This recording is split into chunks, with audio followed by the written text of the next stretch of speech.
everybody. How are you doing? This is S. Anthony Thomas. This is the S. Anthony Thomas Show.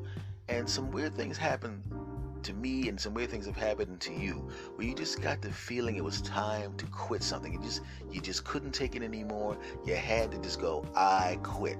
I've had those moments. You've had those moments, and that's what I'm going to talk about on today's show. So, are you ready? Of course you are. Let's do it.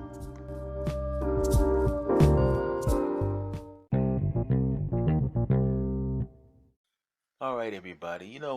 I'm just kind of going to get right to it because this is something I wanted to talk about for a while. Never really got around to it, but I'm going to talk about it today. There are two words that come into your mind on many occasions. They pop into your mind, and sometimes it's short term and sometimes it's a long term thing. And those two words are I quit. We've all said those words many, many times in your head. You've said them, and sometimes you meant for the day, like when you're working at your office and you're like, finally that last account, I quit. You look at the clock, there's 10 minutes left in the workday, but you're not doing anything, and you're thinking, I quit. I'm not doing anything else today. I'll be back tomorrow. That's it. I'm done. But then there are times when you say, I quit, and you mean permanently. You mean no matter what happens, I'm not going to be involved in this situation under any circumstances. I'm not dealing with this. I'm done. You know what I'm talking about. Like I just said, when it comes to your job, you're just talking about that specific day. I can't do this anymore. I'm done. But then there are the permanent I quits, right? Have you ever been in a situation where you went to the gym and you look at the calendar and you realize you haven't been to the gym in 10 years and you've been paying that membership? Something happened to make you just abruptly stop. It was those two words, I quit. You may have even been going to the gym for a while, working out, right? Not seeing the results you wanted, but knowing that you are improving yourself. You were sitting on the floor doing some crunches, or you doing some push-ups, or you were lifting some weights, or you were running on the treadmill, or you were climbing on the VersaClimber. You were doing something. And there was that one moment where the moment before you were already thinking, okay, I'm going to come to the gym tomorrow at 5. That's what I'm going to do. And you did that one extra crunch or that one extra push up, and in your mind, your brain just said, I quit. And you knew you weren't coming back. You were lying to yourself as you went to the car. You were lying to the attendant when they said, hey, Mr. Johnson, see you tomorrow. And you're like, yeah, see you tomorrow. But inside your brain, you know damn well when you said, I'll see you tomorrow, you know what you were saying, I'll never see you again, punk. That's what you were thinking. You knew you were lying to that man. You knew you had already quit. You know what I'm talking about. It happens in our relationships as well. You've been there before. Unless you're with the first person you've ever dated, you've had 3 to 6, maybe 8, maybe even 10 breakups in your life, depending how old you are. And you know there was a moment where the moment before everything was either great or it was just okay, and you weren't even thinking about being with someone else. But then, yeah, you have those situations where you're fighting with your spouse. You'll say something, she'll say something, she'll say something, he'll say something, that back and forth. And you never actually were thinking about breaking up or moving out or getting divorced. It was just a fight. It happens sometimes, right? But there comes a time, sometimes, when that person says that one extra thing, or gives you one extra look, or slams the door a little bit harder than they should, or they storm out, but instead of coming back in 15 minutes and finishing the conversation, they come back at 2 o'clock in the morning, and you get sick and tired of them doing that. You're trying to help fix the relationship, and they keep walking away, and they much rather talk to their friends and talk and conversate with their friends and not try to fix the relationship. And under normal circumstances, you just get into the bed next to each other facing in opposite directions, and then one of you would break down and say, I'm sorry, and then that would be the end of it. And then you start laughing and joking, but not this time. Oh no, this time she stormed out. She came back at 2 o'clock in the morning, and you were looking at her, and those two words are in your mind. I quit.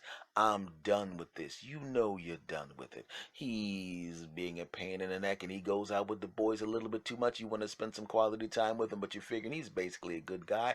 I'll put up with this crap, but this one time you really needed him to be there. You told him you really needed to be there. He said, I'll be right back, and he doesn't come right back, and you look at him when he comes back in the house, and two words are in your mind: I quit. I've been there. I know the feeling. A lot of times it happens when people are being emotionally manipulative. You know what I'm talking about. I'll tell you a little story. There was a girl that I was seeing at the time, and she had a friend. It was the friend that didn't mind being the third wheel. It was almost like she was an aggressive third wheel. She would force herself into the dates with us all the time, right? And instead of us having romantic times, and I look into her eyes and talk about her eyes are like the stars in the cosmos, and the cosmos are as beautiful as the stars in your eyes, and the cosmos, and limpid pools and flowers and cosmos and stars and cosmos and all of that crap that you say. And she's looking at me, the world and the cosmos and muscles and cosmos and smile and dimples in the world, and the world is one with two in the cosmos and togetherness and love and cosmos and the world and the cosmos and the world in your eyes, the stars, all of that crap, right? And one time she comes along with us. This is one of the first times she decided to force herself onto the dates or showing up when she knew where we were. Oh, were you guys here too? It's almost as if I just showed up to ruin everything. You know what I'm talking about. And we're sitting there, right? And it just becomes really, really awkward because this was one of those dates that's going to end in boom, boom, jiggy, boom, da boom, jiggy, jiggy. And you know what I'm talking about, right? There's times when you're just going out on a date and if you go home and then if something happens, it happens. But this was one of those dates where it's like we're going to go and eat and then we're going to come home and boom, boom, jiggy, boom, da boom, jiggy, jiggy. Okay? So we're both in a boom, boom, jiggy, boom, da boom, jiggy, jiggy type of mood. We're looking at each other. We're hitting each other with the cosmos, the stars. It's one with your eyes, the cosmos and the stars, and your stuff looks good and my stuff looks good in the cosmos. Hey, you guys are here. Of course she knew we were there. On the phone, my girlfriend told her, it's her friend, so she told her the whole thing about where we were going to go and all of that stuff, and she showed up anyway, right? And I'm not going to try to start a fight. I'm going to accommodate this because it doesn't really matter. I'm going to accommodate this, right? If she has a great dinner with us, I'll drop her off at home. It'll just be like a hangout night. Either way, as long as the night ends with boom, boom, jiggy, boom, da boom, jiggy, jiggy, I don't care. I don't care what happens. I don't care if we have to put out a forest fire. If after the forest fire, we go back to my house or go back to where she's living and boom, boom, jiggy, boom, da boom, jiggy, jiggy, it doesn't matter, right? It wouldn't have mattered, right? But we have this evening and it's like a hangout night, not a big deal. She's a pleasant person, my girlfriend's friend. I actually kind of like her. I'm a little annoyed at her right now because I had some good lines I was going to use right on with my girlfriend. I was going to tell her that her eyes was one. Oh, you already heard that stuff. You know what I'm talking about, right? Back to the story. So I'm getting in the car, right? And instead of her dropping her off, she had to go back to my girlfriend's house to get something, right? So I'm figuring, okay, not a big deal. We'll go get the thing, and then I'll drop her off home, come back to my girlfriend's apartment, or take her back to my place, and boom, boom, jiggy, jiggy. Oh, she's still here. She's talking. She's taking her coat off. She's so good. She's such good friends with my friend. She's actually walking into the kitchen and she got a soda. Not a problem. Don't take long to. And she just opened a microwave dinner. We just ate, but oh, right. And now she's starting to talk about man-hating stuff. I wish I had a guy like S. Anthony, and I'm like, oh, that's sweet. Thank you very much. Because my guy's a double this and a double that and a bleep, and he's a nothing but a bleep, and he did bleep, and he bleep, and he bleep, and he bleep, and now she's all man-hating, right? And my girlfriend's, she's not mad at me, but she's definitely, if the romantic chances of boom boom jiggy boom da boom jiggy jiggy was like like the gas gauge in your car, right? If there was a gas gauge on her arm and it was full, boom boom jiggy boom da boom jiggy jiggy, empty, go home, I'll see you tomorrow. I could see the gauge rapidly sliding from boom boom jiggy jiggy. Now it's in the middle of possible boom boom jiggy jiggy. Now it's down to a quarter tank of maybe boom boom jiggy jiggy, and now it's down to empty. Definitely no boom boom jiggy jiggy. Okay, not a problem. This is probably an isolated incident, not a big deal. This is her friend. Her friend. Her friend needs her. So I walk around the table. I say, I'm sorry you have to deal with a guy like that. I give her a hug, right? And then we do the whole, and she kisses me on the cheek. She did that all the time. She usually tries to kiss me on the mouth, and it's like, even though that doesn't really bother me that much, I didn't want my girlfriend to get all weird about it. Like, why'd you let her kiss you on the mouth? That's right. No, that's my best friend, but still. We'll be back right after this short break. Have you ever thought about starting your own podcast? When I was trying to get this podcast off the ground, I had so many questions. How do I record an episode? Where do I find background music? How do I get my show on Apple Podcasts, Spotify, and all the other places people like to listen? Where do I find advertisers? The answer to every one of those questions is really simple. Anchor. Anchor is a one-stop shop for recording, hosting, distributing, and monetizing your podcast. And best of all, it's 100% free and 100% ridiculously easy to use. So if you've always wanted to start a podcast, go to anchor.fm/start to join me and the diverse community of podcasters already using Anchor. That's anchor.fm/start. I can't wait to hear your podcast. And now, back to the show. Not a big deal. I give her a peck on the forehead. I walk over to my girlfriend. I said, "Can I talk to you?" I said, "Let me talk to her for a minute." I walk her to the back room, right? I said, "Oh," and she goes, "Yeah, we can get together tomorrow. I really need to talk to her." I said, "No, I understand. The last thing I want to do is, I'm not in the mood to, jump on top of you. I mean, your friend's having a hard night and all that kind of stuff. I just want to let you know that you're the greatest thing in the world, and all that love crap, but the kind of love crap that lets her know I'm leaving, not the kind of love crap that lets me know I'm trying to get her back into the room to boom boom jiggy boom the boom jiggy jiggy, because I am a dude, and even though I'm a dude, I could have walked around and said, "Listen, a friend of my girlfriend, um, could you sit at this table for like 90 minutes and turn the television up loud, and then I'm gonna leave with my clothes disheveled. Not we're just gonna be talking, even though it's gonna sound like moving furniture and the animals are back there." I would have done that because I'm a dude. It would have been moving on. So I leave. Not a problem. Didn't really think much of it because this is someone I had been dating for a while. So we had boom boom jiggy boom to boom jiggy jiggy hundreds and hundreds of times. Long term girlfriend. Not a big deal. It's like being a millionaire and getting a parking ticket. It's a little annoying, but it's only $35 and you're worth 10 million. Not a big deal. Okay? Not a problem. Go home. Not a problem. Call her the next morning. See if she's okay. Her friend's still there. Okay, not a big deal. She might have had a really rough night, and I'll be honest with you. Yes, I did call because I figured I could sneak over there and boom, boom, jiggy, jiggy before she went to work. Don't judge me. Shut up. Back to the story. Right? So what started to happen was because I was so accepting of her friend abruptly showing up all the time complaining about her series of bad boyfriends, she started to not realize that there were boundaries there, right? And at first my girlfriend at the time complained about it and complained about it and complained about it. Then all of a sudden she started to accept it. Then all of a sudden she started to look forward to it. And all of a sudden it wasn't that big deal. I would show up, over at the place like I normally would, and her friend would be on the couch in pajamas, kind of hanging out like I'm sitting there going, we're all kind of old to be just like hanging out at each other's houses and doing sleepovers. I'm thinking that. But my girlfriend didn't think anything of it. Not a big deal, right?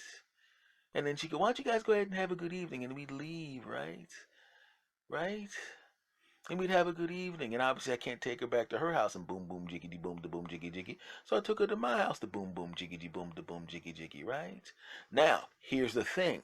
The girlfriend's friend knew basically how long we would hang out outside of the house before we would go back to either her house or my house for boom, boom, jiggity, boom, da boom, jiggy, jiggy time. So she knew we'd be out for about 3 or 4 hours, and then we'd be back at her place and my place, boom, boom, jiggity, boom, da boom, jiggy, jiggying, right?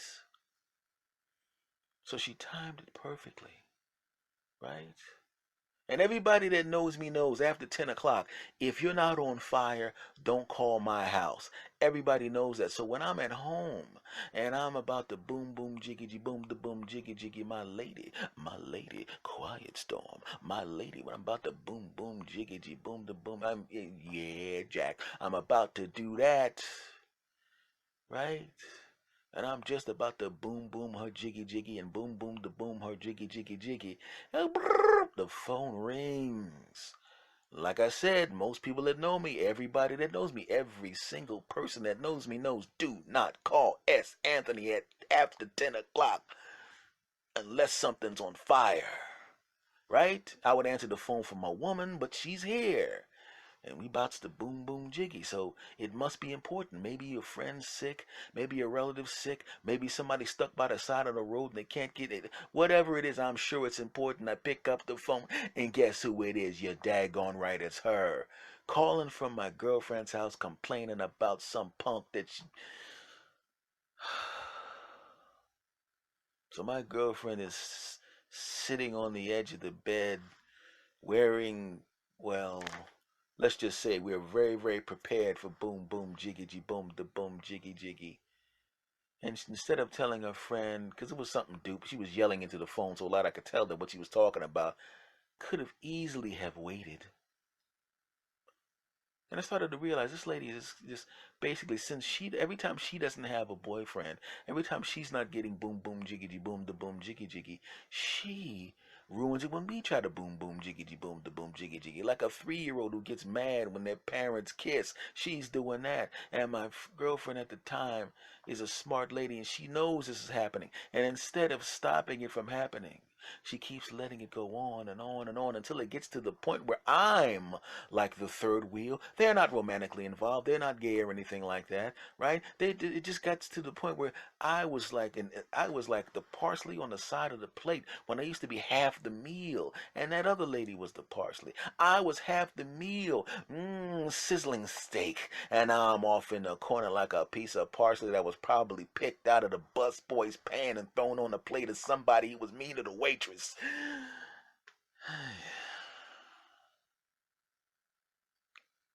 And I looked at her. And not on this particular evening, because on this particular evening, she was already in boom boom jiggy boom the boom jiggy jiggy attire, meaning no attire. So she talked to that lady on the phone for 2 hours. And I'm sitting there like, I don't believe this. No, I did not put my stuff back on. I'm like, I'm going to wait just in case.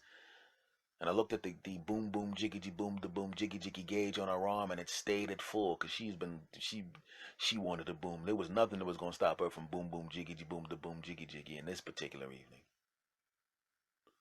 But just this particular evening, it got to the point where I didn't even really think I had a girlfriend anymore. And the lady that was her friend, it got to the point where even though she outwardly seemed nice towards me, she was just one of the most manipulative people I've ever seen in my life. And I tried to have the discussion with my girlfriend at the time. I tried to, in a friendly way. Not, I didn't even use words like manipulate, but I was very diplomatic about it, and I kept trying to have that conversation, and kept trying to have that conversation, and it just wasn't sinking in, and I was spending too much time. It was like I didn't have a girlfriend. It was like I was in a holding pattern, waiting for my girlfriend to land in the plane, but the plane kept circling. And then you look up and you see the plane up there, and it's circling, and all of a sudden you see another plane fly in and fuel the plane while it's in the air. And you're going, well, I don't think that plane's looking to landing if it's getting fueled while it's in the air. I'm looking at my suitcases, looking at my watch. I gotta go someplace, and the daggone plane won't come down. Oh no. And it comes a point where you look at the plane and you just, those two words pop up. I quit. I looked at her. And she's on the phone another one of the 16 billion times where that manipulative friend of my girlfriend would call up and ruin everything. And I realized no matter what I do, this relationship is just, ugh. And I looked at this gorgeous woman. And in my mind, all I could think of was, I quit. right, on that relationship. I look at the friend of my girlfriend who I actually liked in the beginning. I thought she was a nice person. And I thought that we would have enough of a friendship where even if, say, my girlfriend went out of town, she could be a friend, like another sister to me almost, not in a romantic. It's not like she wasn't a gorgeous woman, she was, but she's the friend of a girlfriend. So that once you become the friend of a friend of a girlfriend basically becomes a relative to me. And even if the girlfriend got hit by a bus, I would never do anything, just out of respect for the relationship that existed when the girl, I just couldn't do it. So that was never a case. I just thought it was going to be a friend of mine. Cool, I got like friends that are females. But I realized, no, man, she's just manipulating things. And I looked at her, and the two words came to my mind: I quit. I don't want this anymore. It happens a lot, doesn't it? And sometimes when your brain says I quit, it's wrong. Sometimes you shouldn't quit on that thing. Sometimes it's just tough right now. But then there are times, like in this particular situation, because this took a long time to get to the I quit. It was just too much, too long, just too much. And in my mind, I said, I quit. I didn't walk away right away, right? I kept giving her chances, even though emotionally I just wasn't attached to her anymore, right? And occasionally I'd boom, boom, jiggity, boom, the boom, jiggy, jiggy with her, because, look at her, right? But I just couldn't do it anymore. And we kind of slipped apart, right? And one time I didn't call her for 2 weeks. And then she gives me the hey, big head call. And I guess she could tell by the way we talked on the phone, by the way I reacted to her. Although polite and friendly, she could tell that the part of me that was interested in being with her romantically, that part was long gone. It's like the plane finally landed and wanted the passenger to enter the plane for a ride. But she saw a note or got a text that said, I'm sorry, I am no longer at the airport. There are times when it's okay to quit. It doesn't mean you're a quitter, right? It just means that you can't do this particular thing anymore. And if you got people around you that are manipulating you, taking up way too much of your time, not caring that you have things to do yourself. They don't mind eating up your whole day, your whole weekend, your whole evening. They just keep sucking your time out like it's a straw in a soda, and don't give a crap that you have stuff to do. You have a life. You have needs. They just don't care. When you get to that point, sometimes you just have to say, I quit. And it's okay. Just like right now, I've completed this podcast episode. And for right now, I quit. Until next time. Take care.